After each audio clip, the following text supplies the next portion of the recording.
Hi, welcome.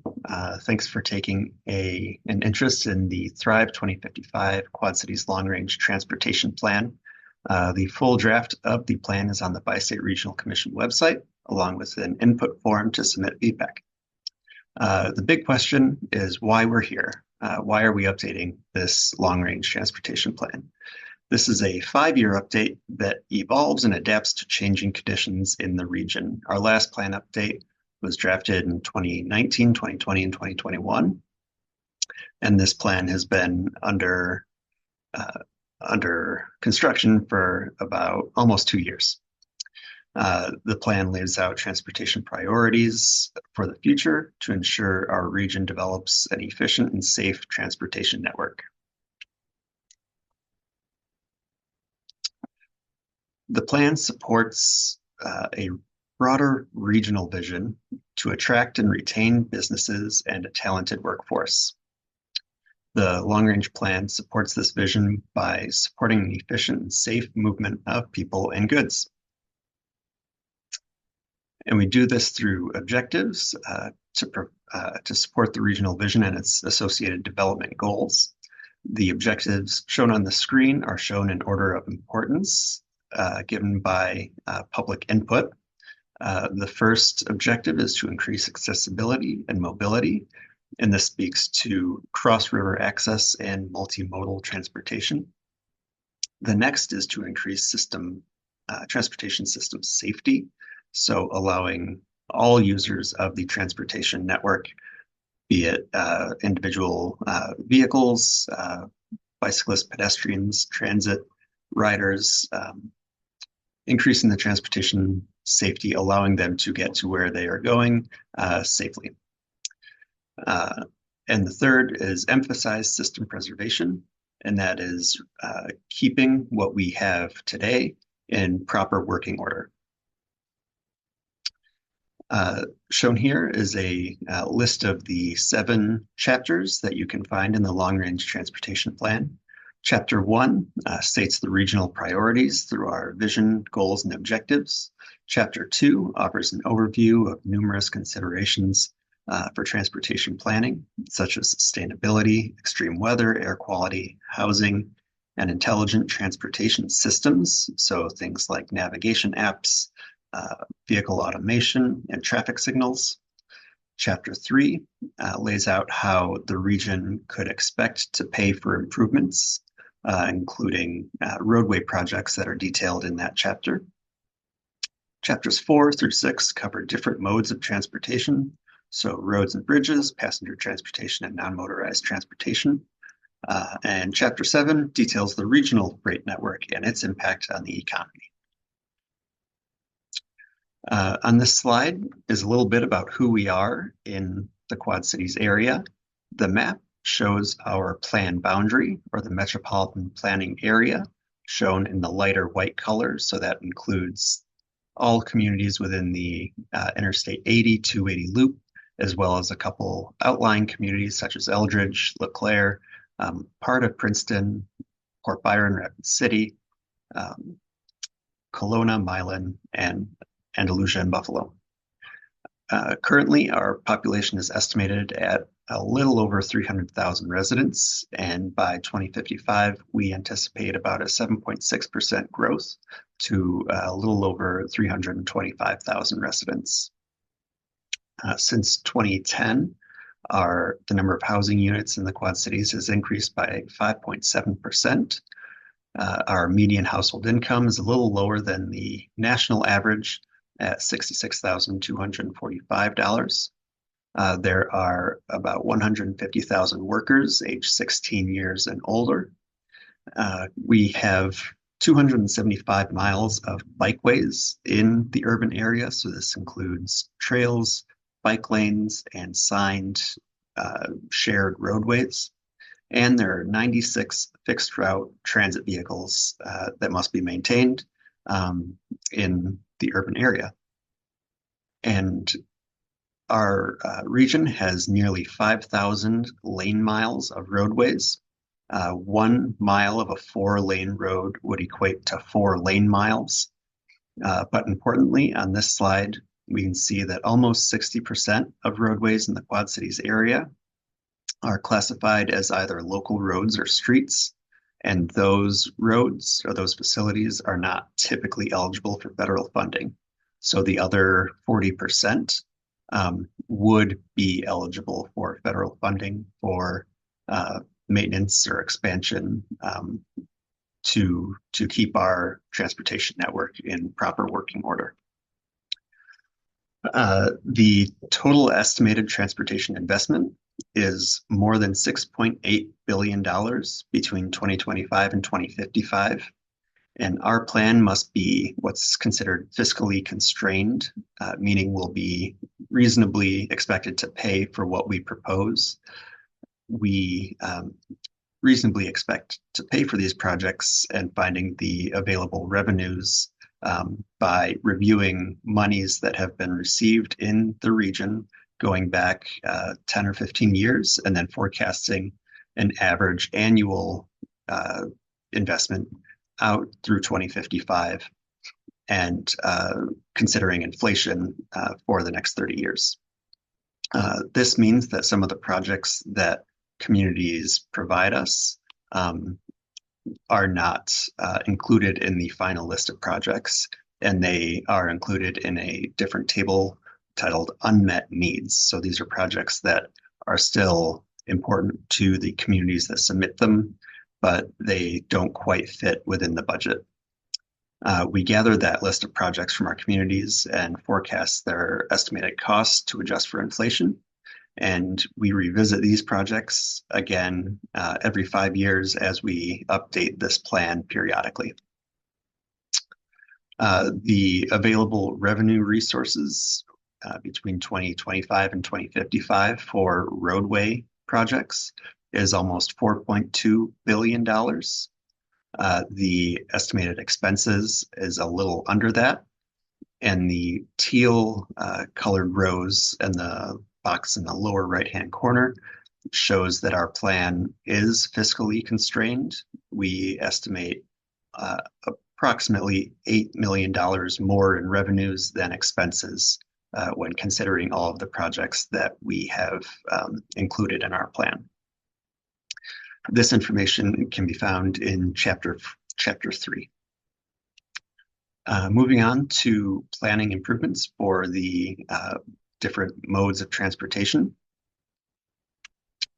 I noted safety as an important aspect of this plan and a high priority from public input. These two charts are 5-year rolling safety statistics. The columns on the far right-hand side are the 5-year averages. On the Iowa side of the Quad Cities, there are approximately 13 roadway fatalities, fatal crashes every year. And in Illinois, it's about 11 and a half fatal crashes a year.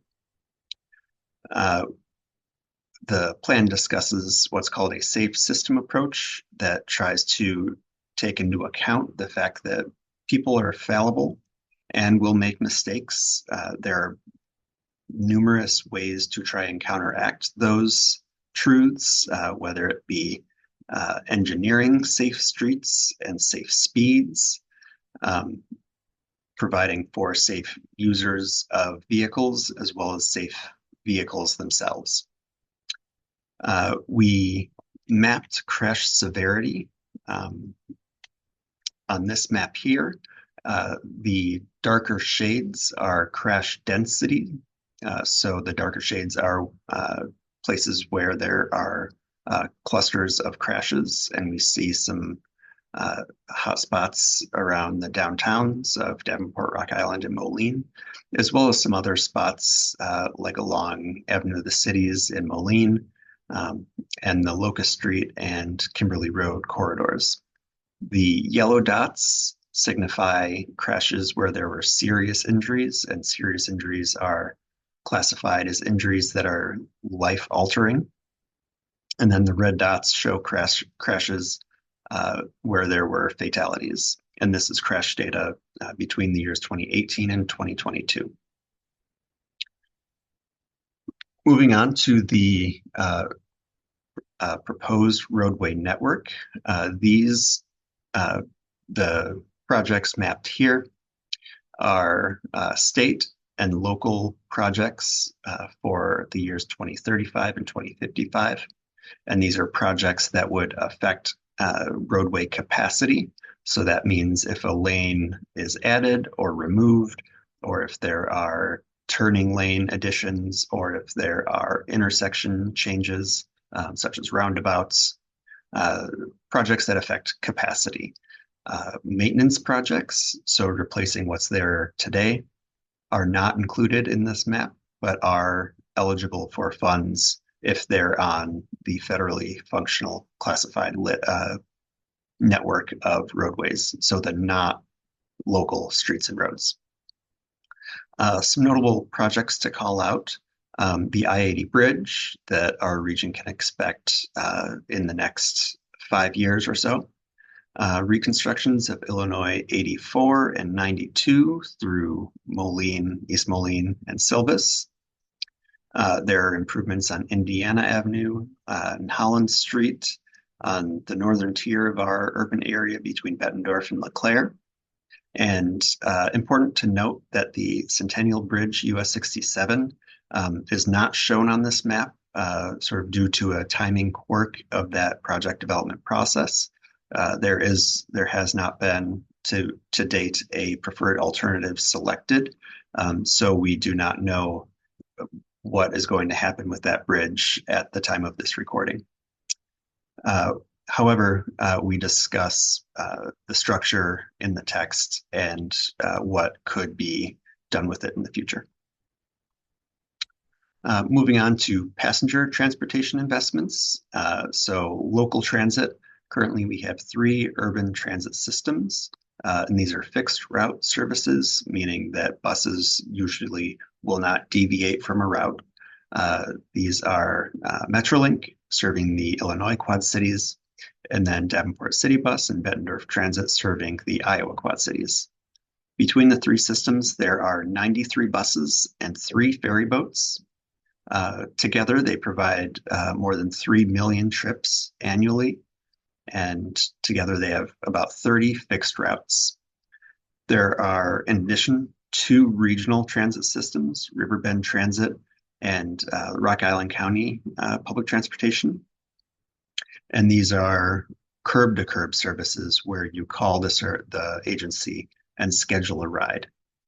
The expected investment in buses alone between the 3 fixed route systems is over $326 million by 2055. And that number is adjusted for inflation over the 30-year span of the plan.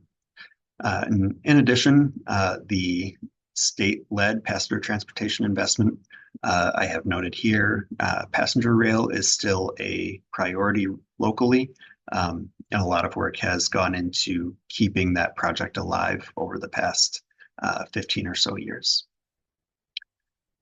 This slide shows passenger transportation, the transit ridership of the 3 fixed route systems. We can see a large impact from COVID and the COVID shutdowns between 2020 and 2021. And since 2021, there has been a slow bounce back, though the 3 systems are still under the ridership from 2019. And on the right, we have forecasted out with a couple different scenarios potential ridership through 2055. The orange segment of the line shows the observed ridership, and then the other colors show the different scenarios. So the top scenario is a linear regression, linear trend line, the trend line showing about 4.25 million rides by 2055. And then the other scenarios are associated with our population projections. So our assumption would be the same rides per capita following the 3 different population scenarios explained in Chapter 1. Moving to non-motorized transportation. So that means bicyclists and pedestrians typically. Existing network in the Quad Cities has about 275 miles of bikeways in the metropolitan planning area. And we note the importance of the state and national corridors. Listed here are the Mississippi River Trail, the American Discovery Trail, the Great American Rail Trail, and the Grand Illinois Trail. All of these trails go through the Quad Cities and are a significant component of our trail network. Also shown, which indicates the importance of planning for non-motorized transportation, is the percent of total fatalities nationwide, as shown by pedestrian and cyclist fatalities. So since 2013, there's been unfortunately, a very steady increase in the proportion of pedestrian and bicyclist fatalities nationwide. And these are a percent of fatalities on roadways.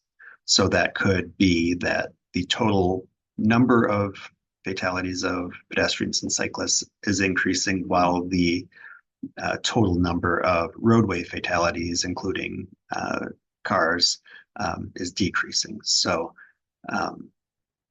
that's a reminder of how important it is to plan for non-motorized transportation.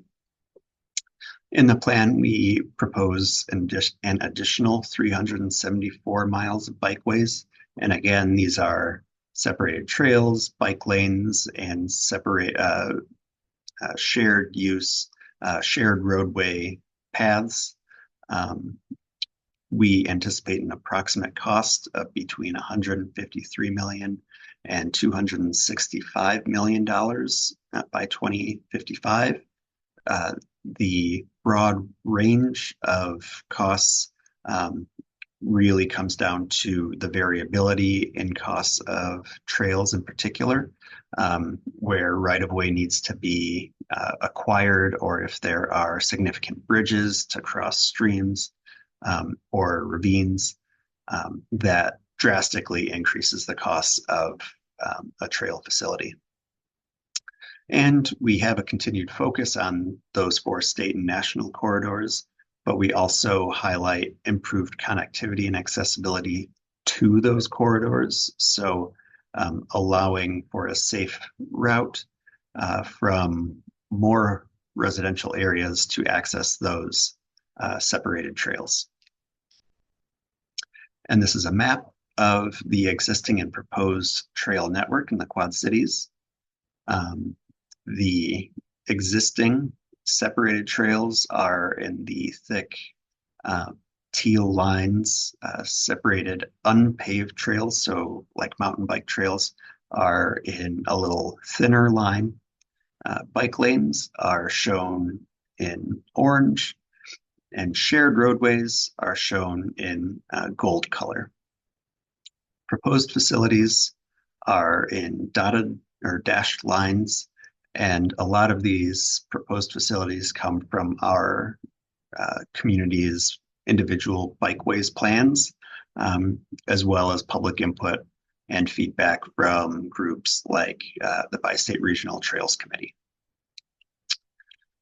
Additional materials that we can find in the plan, we discuss freight and its importance to the Quad Cities. Currently, trucking represents about 80% of tonnage coming into and going out of the Quad Cities region. The rail service is quite extensive. However, there are issues at rail crossings. The 2 existing rail crossings of the Mississippi River in our region are both over 100 years old and need significant repairs, and